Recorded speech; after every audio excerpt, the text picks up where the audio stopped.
Olá, tudo bem? E a pergunta que nós vamos responder hoje é se Hebreus 6 realmente está falando sobre perder salvação ou será que fala sobre apostasia?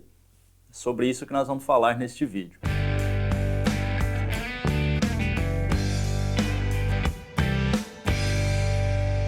Olá, tudo bem? Eu sou o Otávio, sou professor de História, professor de Teologia. É um prazer ter você aqui no canal. Se inscreva no canal, aliás, se você não for inscrito. E também deixe seu like, porque isso nos ajuda bastante. Coopere com seus comentários, porque nos enriquece com o conhecimento que você pode passar para a gente. E você está vendo aqui que tem um cenário novo, né? Um pouquinho diferente aí dos vídeos anteriores. Isso acontece porque cada disciplina nova que eu gravo lá no nosso curso de Teologia, eu tenho um cuidado, um carinho de mudar um pouquinho o cenário. Eu mudo sempre alguma coisa no cenário para ficar mais agradável para os nossos alunos, tá? Isso é só um cuidado meu aqui para os nossos alunos. Então você está vendo o cenário que a gente vai gravar agora na disciplina de soteriologia, que é a doutrina da salvação. Por isso que está aí um cenário diferente. E aliás, não esqueça que está chegando a nossa Black Friday, hein? Se você tem interesse em fazer o nosso curso de teologia com um super desconto, entra no grupo do WhatsApp e aguarde que dia 7 nós vamos começar a nossa Black Friday. Essa será a sua chance para se matricular em nosso curso. Olha, nós já temos mais de 280 aulas liberadas, além das novas aulas que ainda estou gravando. Então, se você quer participar, entra no grupo, aguarde dia 7, o link está aí na descrição. E você vai ter acesso vitalício, olha que coisa, hein? Vai comprar por um preço bem mais baixo e ter acesso a todo o conteúdo. Vamos lá então para o nosso texto, para a pergunta de hoje, que é sobre o texto de Hebreus capítulo 6, ali entre os versos 4 e 8. Olha, esse é um dos textos bíblicos que mais geram interpretações diferentes. São várias interpretações. Eu vou expor aqui aquela que eu acho que faz mais sentido, ok? Porém, as outras também são possíveis. Mas vamos lá. O que mais gera dúvidas quando alguém lê esse texto é se um crente pode se tornar um incrédulo. Porque o texto parece sugerir isso, né? Parece ter ali uma ideia de perder salvação, de apostasia e tudo mais. Então, geralmente a pergunta que surge é: será que um cristão pode voltar a ser um incrédulo? Pode deixar de ser crente? Será que ele pode perder a salvação deixando de crer no Senhor? Bom, aqui eu vou seguir por um outro caminho. A pergunta para mim, não é se um crente pode voltar a ser um incrédulo. Olha só. A pergunta que eu quero fazer é: será que um incrédulo pode pensar que é crente? Um incrédulo pode pensar e até agir como crente, sem ser realmente salvo, estar participando da igreja, às vezes ser até batizado e não ter entendido realmente o que é o evangelho, ter simplesmente tomado uma decisão de participar de alguma igreja, e aí ele, com suas próprias forças, tentando agir ali como um cristão, as outras pessoas pensando realmente que ele é um cristão, mas que não houve uma transformação real. Será que isto é possível? Pois é, pode parecer estranho, mas é possível. E eu falo isso com base no que o próprio Senhor Jesus falou. Veja o que está escrito em Mateus capítulo 7, dos versos 21 em diante. Nem todo que me diz Senhor, Senhor entrará no reino dos céus, mas aquele que faz a vontade de meu Pai que está nos céus. Muitos naquele dia hão de dizer-me: Senhor, Senhor, porventura não temos nós profetizado em teu nome, e em teu nome não expelimos demônios, e em teu nome não fizemos muitos milagres? Então lhes direi explicitamente: nunca vos conheci, apartai-vos de mim os que praticais a iniquidade. Você prestou atenção nesse texto? Como ele é de fato assustador? Jesus está mostrando que lá no dia do julgamento final, vai haver pessoas dizendo: olha, nós fizemos milagres em teu nome, nós expulsamos demônios em teu nome, nós profetizamos. Mas Jesus vai dizer que não sabe quem são elas. E aí eu te pergunto, quem é que são essas pessoas que lá no dia do juízo vão estar falando essas coisas? São pessoas que hoje, no nosso tempo, estão nas igrejas, achando que são salvas, estão fazendo a obra de Deus, estão se envolvendo com as atividades. Elas pensam que são salvas, pensam que são crentes, porque tomaram uma decisão de participar de uma determinada igreja. Elas vivem como crentes, mas não são crentes, não são convertidos, não são transformados pelo Espírito Santo.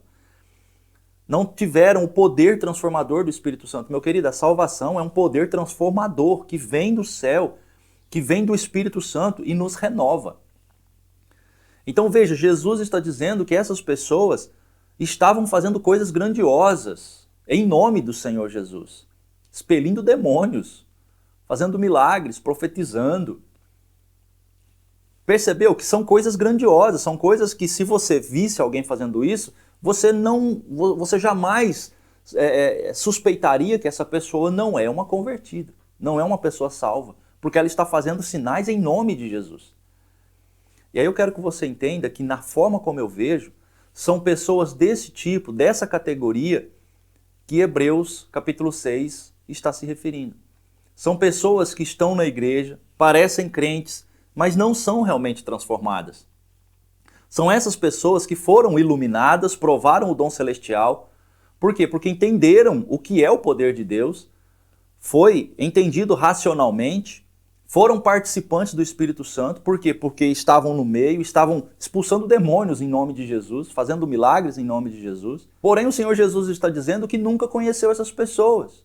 Então elas nunca foram salvas, apesar de estarem fazendo esses sinais em nome de Jesus. Seus nomes nunca foram escritos no livro da vida. E aí eu pergunto, então por que o texto fala que é impossível essas pessoas se renovarem para o arrependimento? Porque, veja bem, uma pessoa nessa categoria que um dia entendeu, vivenciou, teve experiência, foi convencida do Evangelho, foi convencida, olha só, foi convencida, mas não convertida. Às vezes nós temos inclusive que tomar cuidado com a forma como nós apresentamos o Evangelho, porque podemos apenas convencer as pessoas de que elas precisam do Senhor e elas tomam uma decisão porque foram convencidas racionalmente. Mas não houve ali um arrependimento genuíno, uma compreensão de fato do que é o pecado e uma transformação que vem do Espírito Santo. Por isso nós temos que tomar muito cuidado com isso. Então essas pessoas foram convencidas, mas não foram convertidas, não foram transformadas. E depois essas pessoas abandonam. Elas caem. Por quê? Porque nunca creram. Estavam ali, pareciam cristãos, foram iluminadas, estavam vivenciando, fazendo milagres, operando coisas em nome de Jesus. Mas um dia elas abandonam. E elas deixam de crer. Então uma pessoa nessa categoria, ela não vai mais crer. Está entendendo? Ela não vai mais crer. Por quê? Porque um dia ela já entendeu, ela já vivenciou, ela entendeu sobre a morte de Cristo, entendeu que Cristo é o caminho, mas tudo aquilo não foi suficiente para transformar a vida dela. Logo, não tem mais sacrifício para que essa pessoa possa crer. Por quê? Porque o que tinha, ela já não creu, ela já desprezou. Ela estava no caminho, embora não convertida, mas abandonou o caminho. Não tem outro Cristo para que essa pessoa possa ser salva, né? Para que ela possa confiar. É aquele que ela já desprezou. Ela já rejeitou aquilo que ela conheceu. Então, como eu falei, essa é uma das formas como eu vejo esse texto, e eu vou explicar um pouco mais. Eu sei que existem várias outras interpretações que são também possíveis, né? Porque realmente é um texto complexo. Mas para mim o texto não fala sobre perder salvação, mas sim sobre essas pessoas que nunca foram salvas. A palavra caíram, que está ali no texto, é onde pode surgir aí, de onde pode vir essa dúvida, né? Essa ideia de que se caiu é porque alguém que estava realmente salva. Mas a palavra cair que você tem ali no grego tem o sentido de desviar do caminho. Isso significa que são pessoas que estavam no caminho certo, embora não foram transformadas, não foram salvas. Estavam no caminho onde poderiam realmente encontrar a salvação. São pessoas que estão na igreja achando que estão salvas apenas por estar na igreja. Pensam que para ser salva precisa entrar dentro da comunidade, precisa fazer as mesmas coisas, precisa viver como crente. São pessoas que depois, com o passar do tempo, com as tribulações da vida, as perseguições, né, as pressões, elas acabam desviando do caminho que poderia lhes levar à salvação. Então é isso que significa a palavra caíram ali, desviaram do caminho. Lembrando que, olha só que coisa interessante, que estar no caminho não significa que estejam salvas. Estar no caminho é o mesmo que aconteceu com Judas.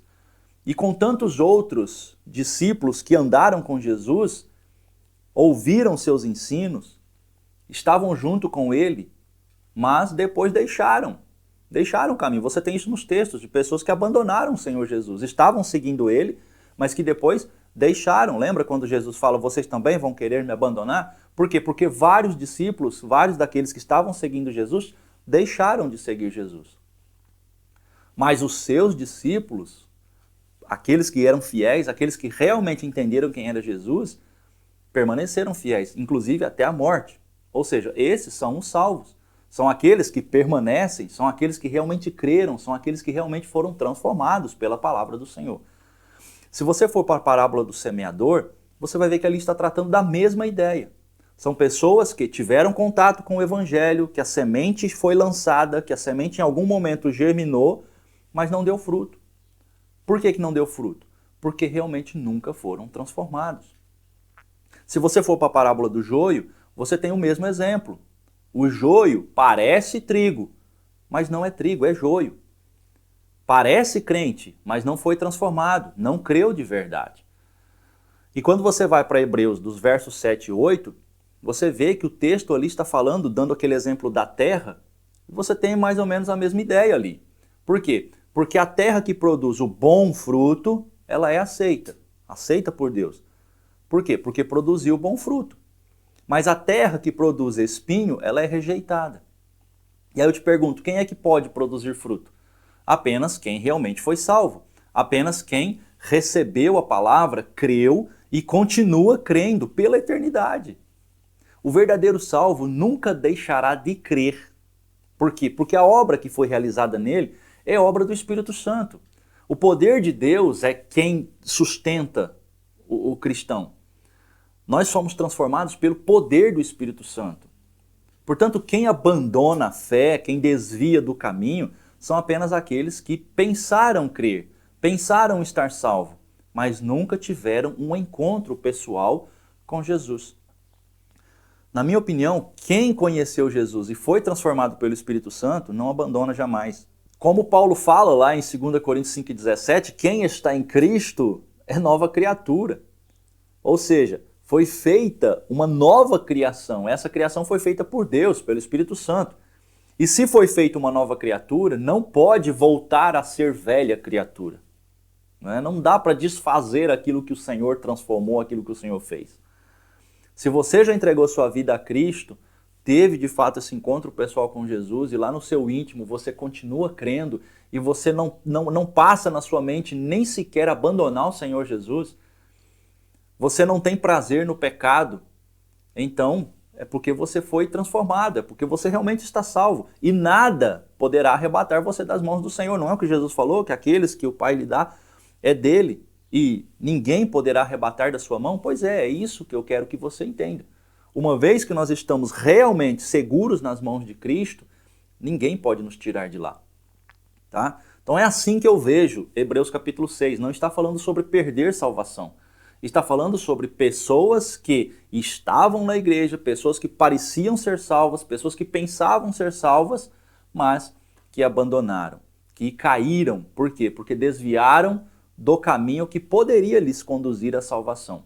Mas elas nunca foram realmente transformadas pelo Evangelho. Essa é a forma como eu vejo. Por quê? Porque é a única forma que realmente se conecta com outros textos das Escrituras. Até porque, se a gente pensar que podemos perder a salvação por algo que nós fazemos, então nós também poderíamos ganhar a salvação por algo que nós fazemos. E sabemos que não funciona assim. A salvação ela é inteiramente gratuita pela graça de Cristo, pela graça de Deus, não por nossas obras, nem por méritos nossos, por nada que possa haver em nós mesmos, certo? Então a salvação é pelos méritos de Cristo. E uma vez que Cristo nos transforma, uma vez que Ele nos segura na sua mão, nós somos dele. Mas e aí? Eu sei que é um texto complexo, existem muitas outras interpretações. E qual é a sua interpretação dessa passagem? Deixa aí nos comentários, será bem interessante, né? Será bom para todos nós ver a sua opinião e assim a gente vai aprendendo juntos. Até o próximo vídeo.